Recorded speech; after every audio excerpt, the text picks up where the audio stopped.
And your family is biggest contributor to the Kannada. no doubt about it. And one more thing is, when Kamal Haasan sir came here, he came for this one. They could have asked on that day. ಕನ್ನಡದಲ್ಲಿ ಅದೇ ಅವರು ಕಮಲ್ ಹಾಸನ್ ಬಂದಾಗ ಕೇಳ್ಬೋದಾಗಿತ್ತು. ಅದು ಅವ್ರನ್ನ ಕೇಳಬೇಕಾಗಿತ್ತು. ಇನ್ನೇನಿಲ್ಲ. ಆಗ್ತಿರುವಂತಹ ವಿಚಾರಗಳು, ನಡೀತಿರುವಂತಹ ಎಲ್ಲಾ ವಿಚಾರಗಳನ್ನು ಗಮನಿಸಿದಾಗ ಅಂದ್ರೆ ಅವ್ರನ್ನ ಕೇಳ್ಬೇಕು. ಸರ್, ಈಗ ನಡೀತಿರೋ ವಿಚಾರಗಳು ನನಗೆ ಸಿಂಪಲ್ ಪಾಯಿಂಟ್ ಹೇಳ್ತೀನಿ ನಿಮ್ಗೆ. ಅವತ್ತು ಬಂದಿದ್ರು ಅವರು, ಅವತ್ತೇ ಕೇಳ್ಬೋದಾಗಿತ್ತು, ಎಲ್ಲ ಸಾಲ್ವ್ ಆಗೋದು.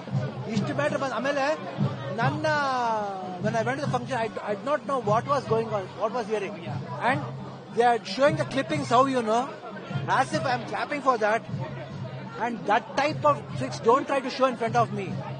I am an actor, I can find out. Shivanna, ಈ ರೀತಿ ಕಲಾವಿದರೇ ಇಲ್ಲ, ಅದು ಅವ್ರ ಭಾಷೆ ಯಾವ್ದೋ ಮಾತಾಡ್ತಿದ್ರೆ ಆ ಭಾಷೆ ಟೈಮ್ಲಿ ಕ್ಲಾಪ್ ಮಾಡಿ. No, I was clapping because you told he was my ಚಿಕ್ಕಪ್ಪ. ಒನ್ ಥಿಂಗ್ ಶಿವಣ್ಣ, ಈ ರೀತಿಯಾದ ಘಟನೆಗಳು ನಡೆದಾಗ ನಿಮ್ಮ ಕುಟುಂಬದ ಬಗ್ಗೆ ಮಾತನಾಡಿದಾಗ ಅವ್ರಿಗೆ ನೀವು ಕೊಡೋ ಸಂದೇಶ ಏನು? ಯಾಕಂದ್ರೆ ರಾಜ್ಕುಮಾರ್ ಕುಟುಂಬ ಕನ್ನಡಕ್ಕೆ ಏನ್ ಕೊಟ್ಟಿದೆ ಅನ್ನೋದು ಅದನ್ನ ಕ್ವಶನ್ ಮಾಡೋ ಹಕ್ಕು ಯಾರಿಗೂ ಇಲ್ಲ. ಯಾಕಂದ್ರೆ ಅಷ್ಟೊಂದು ಕೊಟ್ಟಿದೆ ನಿಮ್ಮ.